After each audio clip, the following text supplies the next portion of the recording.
Inflick stepped out of a dusty old pickup, covered in grease, laughed at by a circle of executives. But just 7 minutes later, he brought a Billionaire jet back to life, and the most powerful CEO on the runway walked out, stared him dead in the eye, and asked, "If I proposed to you right now, would you say yes?" This isn't a fairy tale. This is a slap in the face of every stereotype. A billionaire woman proposed to 23 times for her money, a mechanic who just came to fix a leak, and one decision that triggered a media meltdown across the entire aviation empire. Stay until the end, because what happens after that jet door closes will leave you speechless. Sloan Whitmore, the jet's stunning owner, would step onto the runway in just minutes, bring everything to a halt, and ask one question that would shock the entire world. Before we start, like this video and comment where you're watching from. Your support helps us bring more powerful stories. Now, let's begin. People laughed when a dusty old pickup rolled onto the tarmac and a grease-stained mechanic named Logan Miles stepped out. He had been called to fix a billionaire's private jet, but no one expected him to touch it, let alone repair it. As executives mocked him from behind glass, one woman watched in silence. Sloan Whitmore, the woman behind the empire. In just a few minutes, she would stop the world cold with one question that no one saw coming. It was 6:47 a.m. when Logan arrived at Clearwater International Airport. The sky was still bruised from dawn, and the wind cut through his worn-out flannel as his boots crunched across the tarmac, each step louder than the distant roar of jet engines. The emergency call had come just before sunrise. Jet failure, urgent. No details, no context, just an address and the promise of fast pay. The private jet stood in the distance like a silver beast, surrounded by polished men in navy suits, glossy shoes, and designer coats. They glanced at Logan briefly, then returned to their laughter. One leaned over and whispered something to another. Both burst out laughing. Logan didn't flinch.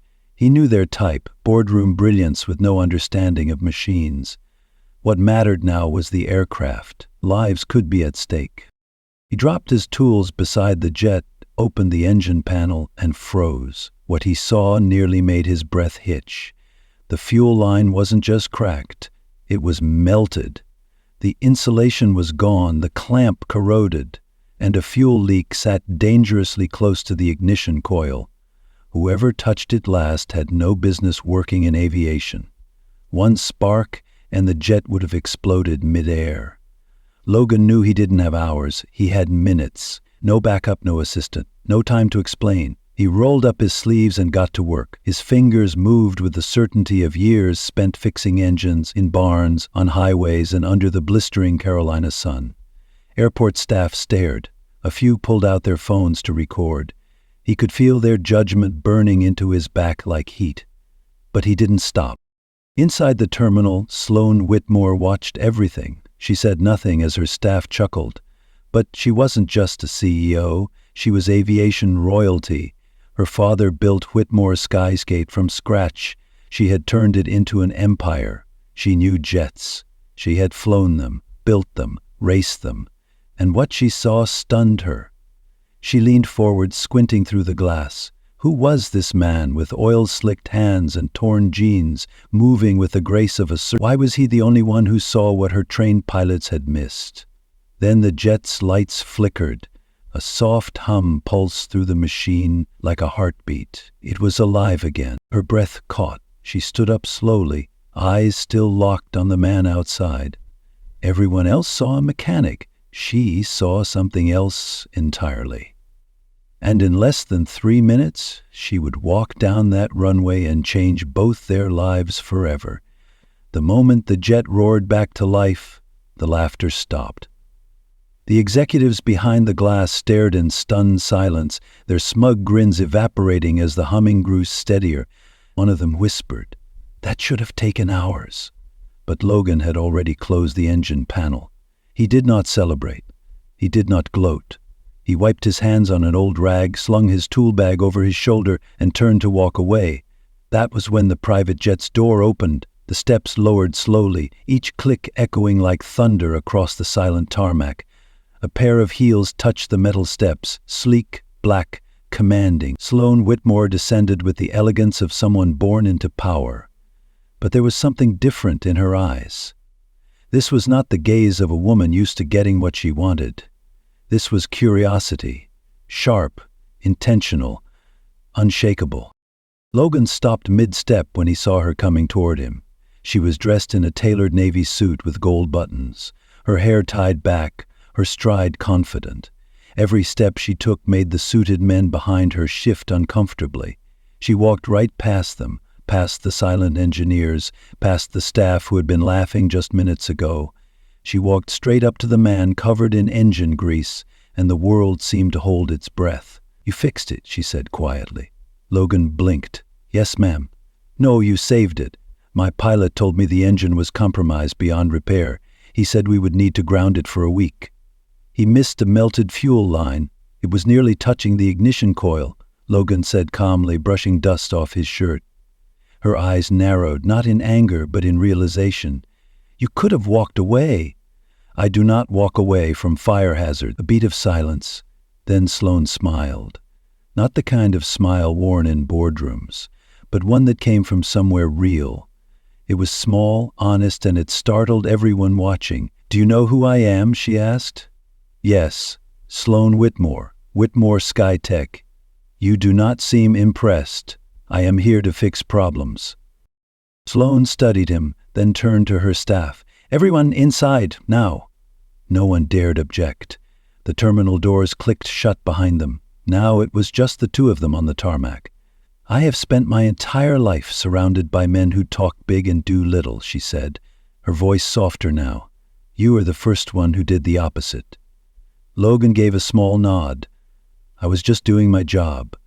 Sloane took a deep breath as if making a decision that would alter everything. She looked at the sky, then back at the man who had saved her jet and possibly her life. She took a step closer. "What would you do," she asked slowly, "if someone like me asked you something completely insane?" Logan did not move. "That depends. How insane? What if I asked you to marry me?" For a moment neither of them spoke. The wind whispered across the runway. A bird took off from a nearby pole, and Logan, still in torn jeans, boots stained with fuel, and fingers blackened with grease, looked at the billionaire CEO with the calm of a man who had nothing to lose and everything to gain. Logan did not laugh. He did not flinch. He simply stood there, his eyes locked on hers, as if trying to decode the question behind the question. Most men would have stumbled over their words, tried to play it cool, or assumed it was a joke. But not Logan. He had spent too many years fixing what others gave up on. He knew the difference between noise and meaning, and this was not noise. Sloane waited. Her expression was unreadable, but her breath was unsteady, as if the words had shocked even her. She was not a woman used to waiting, but she stood still, hoping the man in front of her would not treat this like a punchline. Logan wiped the sweat from his brow with the back of his hand. "You do not even know me. That is why I'm asking." He raised an eyebrow. "Come again?" Sloane stepped forward, her heels clicking on the concrete like a countdown. "I have been proposed to 23 times, I counted. By men in suits who memorized my net worth and called it love. But you," she paused, her voice catching, "you walked into this nightmare with a wrench, saved my jet, risked your life and asked for nothing in return." "I did not do it for you," Logan said. "I did it because someone had to." "Exactly," she whispered. "That is what makes it real." He looked down, suddenly aware of the dirt on his hands, the fraying collar of his shirt. "You want to marry a mechanic?" "No. I want to marry the only man here who did not try to impress me." Behind them, the lights from the terminal glowed in the evening dusk. A few curious eyes peeked through the glass, whispers spreading like wildfire. Phones were likely filming, but Sloane did not care. For the first time in years, she was not performing, she was simply being. Logan finally broke the silence. "You are serious?" "As a heart attack." He studied her for a moment. "Not the clothes, not the title, but the person." "Then take off your heels." Sloane blinked. "What?" If you are serious, take off your shoes. Come walk with me. 5 minutes, no titles, no headlines, just two people on the same ground. She hesitated only a second. Then she leaned on one foot, kicked off one heel, then the other. Barefoot on hot concrete, Sloan Whitmore followed a mechanic into the sunset. They walked past the jet, past the shadows of silent staff. She did not ask where they were going. She only matched his pace, step for step. Logan led her to the edge of the airfield, where old hangars stood like forgotten giants. He pulled open a rusted door and gestured for her to enter. Inside was not what she expected. There were no machines, no engines, just a small folding table, a battered chair, and walls lined with old photographs, planes, mechanics, and one little boy in overalls standing beside a man who looked just like Logan, only older and smiling wide. "My father built his life fixing engines," Logan said quietly. "I watched him fix planes that others said were too far gone. When he died, I inherited this hangar. I kept the lights off because dreams do not run on electricity. They run on grit." Sloan turned slowly, taking it all in. "Every man you have met wanted your empire," Logan continued. "I do not care about that, but if you are really offering something real, then do not expect champagne and fireworks. Expect scraped knuckles, midnight repairs, and meals on toolboxes." Sloan smiled slowly. "That sounds perfect." For the first time, Logan smiled back, not because he was charmed, but because he believed her. Outside, the wind had picked up, but inside the hangar everything felt still. The following morning, sunlight poured through the stained glass of the old hangar like liquid gold. Sloan sat cross-legged on the concrete floor, wearing Logan's oversized flannel shirt and sipping coffee from a chipped mug. Her designer dress lay folded beside her, almost forgotten. In that moment, she looked nothing like a billionaire, just a woman who had finally exhaled. Logan, sitting across from her with a wrench in hand, spoke without looking up. "You really stayed?" "I said I would. Most people would have called a driver, found the nearest five-star suite." "I already know what 5 stars feel like," Sloan said, then added with a quiet smile, "I wanted to see what 5 a.m. with you felt like." Logan chuckled softly. "It is loud. It smells like grease, and it starts with black coffee and cold feet." She raised her mug in a mock toast. "To cold feet, then." But outside the hangar, the world had not paused. News was spreading. A billionaire missing, her jet grounded, security footage leaked, her name trending. But no one knew where she was, not even her inner circle. What made it more wild was the rumor someone had seen her barefoot walking across a tarmac with a man in oil-stained jeans. Back at the Whitmore Aviation boardroom, chaos reigned. Gregory Lang, chief operating officer and Sloan's longtime advisor, stood red-faced at the head of the table. "This is unacceptable. We have journalists outside, shareholders panicking, and the board calling emergency meetings." A younger executive leaned in. "Sir, what if she's choosing love?" Gregory scoffed. "She is a Whitmore. Whitmores do not chase love, they build legacies." But one person at that table, Sloan's godmother, a sharp-eyed woman named Margot, said nothing. She had seen Sloan grow up in castles and cry alone in them. She remembered birthdays missed, laughter faked, and smiles rehearsed. And now, for the first time in years, Sloan was off script. Margot sipped her tea slowly, hiding a rare smile. Back at the airfield, Logan and Sloan worked together on an old Cessna he had been restoring for years. Not a word about companies or headlines, only grease, banter, and stolen glances. Sloan's hands, once used for corporate signatures, were now stained with oil, and she loved it. But by late afternoon, a black SUV appeared at the gate. Logan's body stiffened. Sloan stood up slowly. She recognized the driver, Gregory. He stepped out with practiced calm, dressed like he was entering a courtroom instead of a hangar. "Miss Whitmore, I'm relieved to see you are well." "Gregory," she said, wiping her hands on a rag, "what brings you here? You have the world panicking. Your jet missed its departure. The media is spiraling. I'm here to escort you back to your reality." She smiled politely. You mean your version of it? Gregory's eyes flicked to Logan. Who is he? Logan stepped forward, unfazed. Just the guy who kept her jet from blowing up. Gregory gave a tight, insincere laugh. Right. And now you think that qualifies you to stand next to her? Sloane's voice dropped, calm but sharp. I don't need qualifications to choose who I stand next to.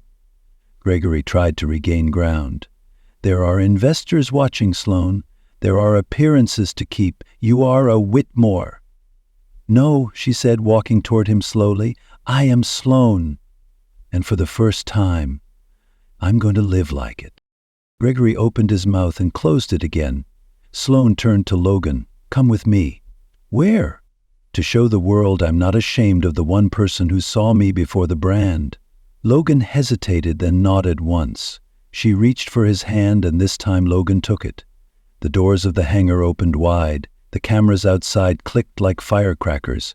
But Sloane Whitmore walked forward, oil-stained hands interlocked with the mechanics, wearing no makeup, no diamonds, just truth, and the world held its breath.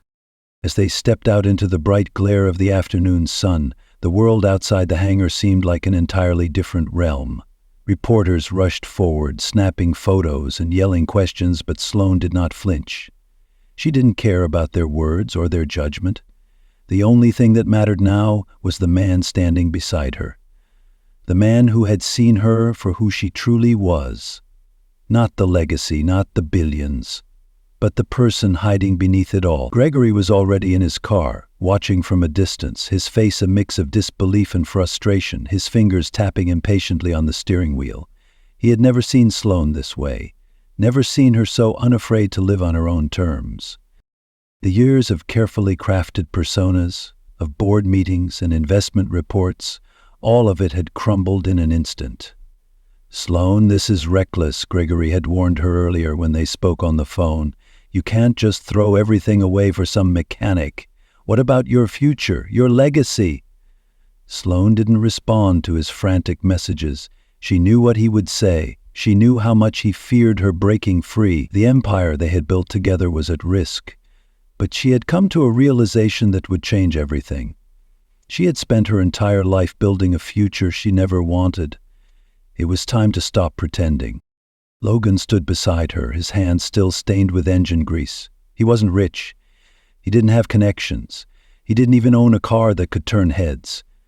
But in that moment, Sloane realized none of those things mattered. What mattered was that Logan had always been real.